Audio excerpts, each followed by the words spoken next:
New layout lighting on Ron's Trains and Things right now. Hi, I'm Ron of Ron's Trains and Things, and today, for obvious reasons, I'm going to be installing some new lighting on my layout. Now, I want to begin today by telling you a little bit about what the situation is with the lighting on my layout, what this lightning storm behind me is all about, and what I'm going to be installing on the layout. Over the course of the years, as I built my previous layout and then moved to this home, built this layout, expanded it again, the lighting has become kind of pieced together. The lighting on the older section of my layout is a combination of T8 and T12 fluorescent fixtures in a combination of 2-foot and 4-foot fixtures. Some of those fixtures are getting rather old, and all of them honestly are outdated by today's standards. They're all fluorescent and they're not LEDs. Now, several months ago, if you've been following my channel, you know that on the new expanded section of my layout, I installed some Barina LED light strips like these. Looks like a fluorescent tube, but in fact what it is an LED tube. And I said in that video that if I liked how they worked and how they looked, I might be upgrading my whole layout to these. Well, today that's exactly what I'm doing. On my layout, I've got a combination of long spaces, and whenever possible, I'm going to use the 4-foot tubes, but there are some short sections around some of the curves on my layout where I'll be using some 2-foot sections as well. Now, it's going to be a little bit of an experiment today because, as I think you can see, my 4-foot fixtures all have a frosted kind of a tube to them, where the 2-foot fixtures, the only ones I could find, have clear globes. So we're going to see how that works out. I'm going to be experimenting a little bit with that, and I'll show you how I do that. One last disclaimer that I want to give as I start this video.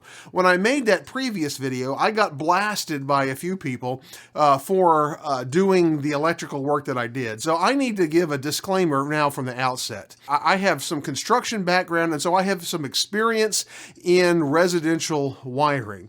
Also, I know what both the laws and the codes are for my area, and where I am, it is legal for me to install these lights with the experience that I have in my home, and I know with confidence that I can do so absolutely safely.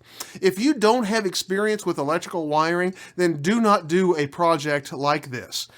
There are ways to install these and plug them into outlets without having to do any kind of wiring. That may be a better solution for you, or you may need to hire an electrician to come do that wiring for you.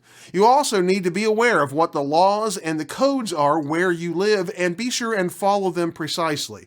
What I'm doing today is going to meet code. It is legal for me to do it, and I know that I can do it safely, so I'm going to be doing it. All of that said, I'm not going to be showing you the actual wiring today because I don't want anyone to be trying to follow my procedures. That is not something I'm comfortable with, showing you how to do wiring that you don't know how to do and taking the chance on getting someone hurt. So again, know your limitations, know the laws and the codes where you live, and be sure and follow all of those things very, very carefully. Let's go ahead and start tearing into this lighting and get started. This video is brought to you by Midwest Model Railroad. Now with 15,000 square feet and one-day shipping, they truly are your one-stop model railroad shop. MidwestModelRR.com. Link in the description. Step 1 is to remove the tubes from the old fluorescent fixtures and dismount the fixtures themselves.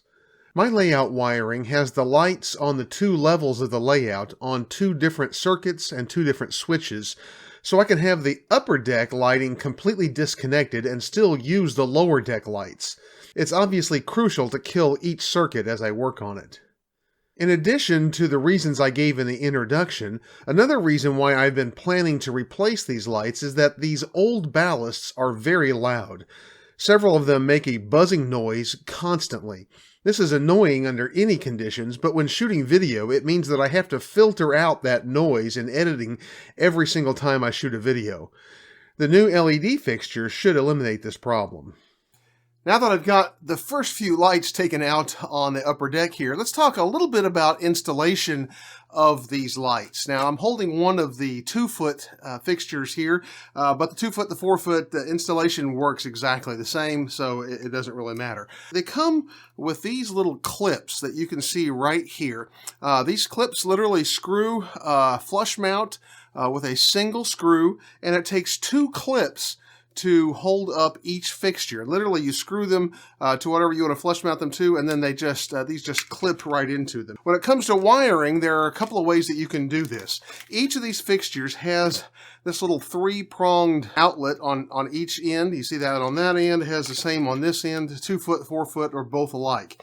And then they come with 3 different types of wires. The first, which we'll be using just on this end, is this little pigtail wire that plugs into one end of one of these fixtures, and then it has the wires here to be able to wire directly into a circuit so that you can throw these with a switch. That's how mine work. From that point, these will simply daisy chain around the layout. Now, if I had any more layout length, I would have to run another circuit somewhere, because they say to only actually daisy chain so many of these together, and I'm going to basically max out their recommendation for my layout. But it's going to work fine here. If you had a very long stretch, you may need a separate circuit. If you are using outlet power, they have these cords that you can power them with. And you can see this has the same plug that plugs into the lights. It has a regular wall outlet on the other end, and it has a switch. This is ideal if you were using these for garage lighting, shop lighting, where you could just plug it into the wall and flip the switch, whatever. You could also do this for layout lighting.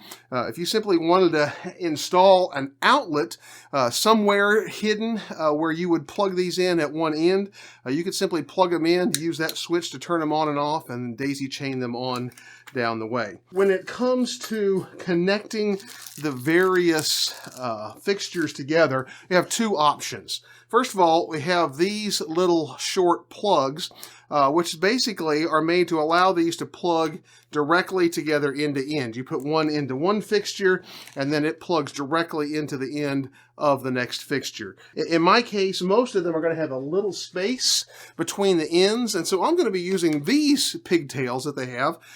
These are about 2.5 feet long, something like that, and with a plug on each end. So again, you simply plug it into one fixture here, and then take it in and plug it into the next fixture, and then tie up the rest of the wire somewhere out of the way so that it doesn't hang down. Now, with all of that said, let's get back to it and start installing some lighting and get some light back in here. I marked the placement of the brackets for the new fixtures and screwed the mounting clips in place. You'll see this process better in just a few moments. When I purchased these old fixtures, I wanted good bright lighting, and I needed an affordable option.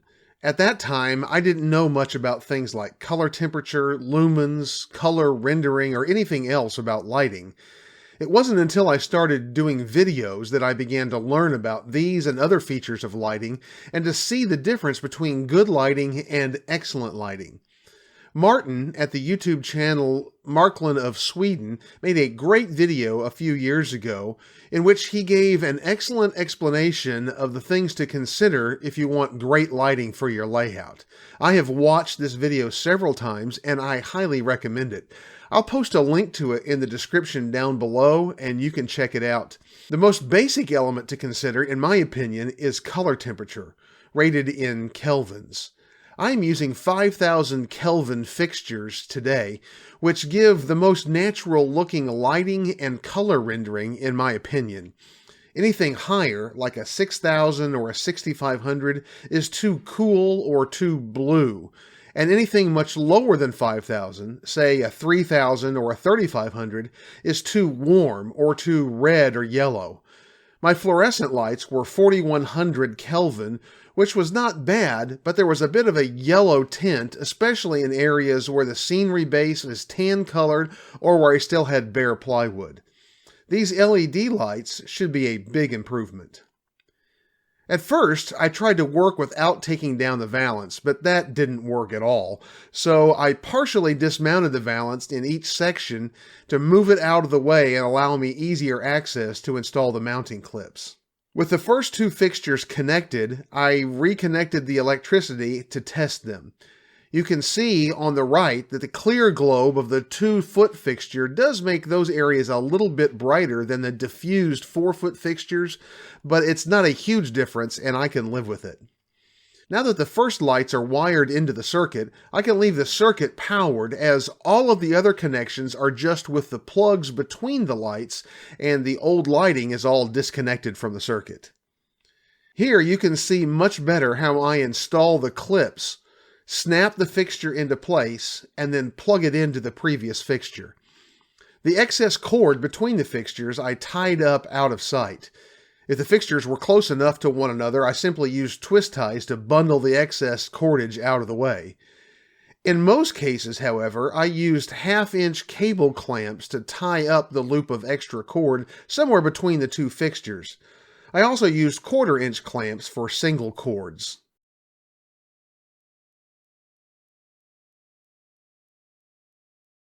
Here you can best see how I disassembled and removed the old fixtures.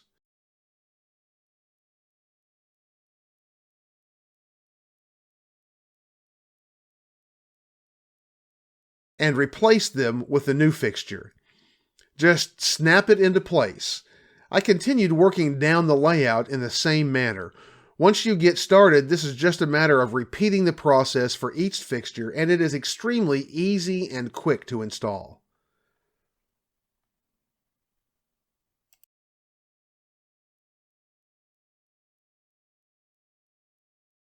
Now I'm getting ready to start on the lower deck.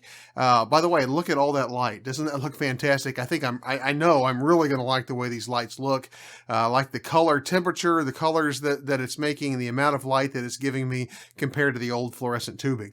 Now, you saw on the upper deck how I removed the valance ultimately to help me get access to the lights, and that really was a big help. The problem I've got on the lower deck, it's going to be a little more challenging because I did that thing that you're not supposed to do. And that is, in a lot of places, the fascia on this lower deck is integrated into the scenery. So most places I'm not going to be able to remove that. It's going to make that a little more challenging, but we're going to get it somehow. Anyway, let's get started on this lower deck. We'll get this lighting knocked out. The first few lights on the lower deck were quite a challenge, as parts of the lower deck here have very little clearance. I found it easier to work from a rolling chair so I could get underneath the upper deck and have better access to my work. I encourage you to work smarter than I did. I did not clear off the lower deck before I did this work. I moved some trains around to get them out of the way, but otherwise just worked carefully over the top of things. It turned out okay for me, but better safe than sorry is probably a better rule to follow. In this area above North Yard, I had used two 2-foot fixtures due to some elevation changes, but I decided to replace them with a single 4-foot LED fixture. The LED fixtures have a lower profile than the old ones, so it didn't show behind the fascia, and it worked out great. With the last of the new fixtures installed, it was just a matter of bundling up the excess cords, and I was done. Well, there you have it. Brand new lighting all the way around the layout. Got all the wires tucked in and everything looks great. I'm pretty pleased with this LED lighting, these tubes around the layout. For the most part, the areas that are directly under the LEDs are brighter than they were with the fluorescent lights. The big difference, maybe the one detraction, is that any areas that don't have an LED directly above them are maybe just a little bit dimmer than they were before. The light doesn't diffuse in quite the same way, but I am very happy with the color temperature, the way it brings out the colors. Well, I'm pretty dusty and dirty now, and the layout needs a good vacuum, but once it gets that, we're going to be ready to run some trains again. If these light fixtures that I've worked with today are of interest to you, I've included them in my Amazon pick of the week in the description down below. You can check that out, along with my Micromark promo code and other great links. Be sure and take a look. If you'd like to see more about the electrical and lighting systems for my layout or other model railroad content, then be sure and check out the links on your screen and join me on Tuesdays as I bring you even more great model railroad videos. And I look forward to seeing you then. 10, Lizzie?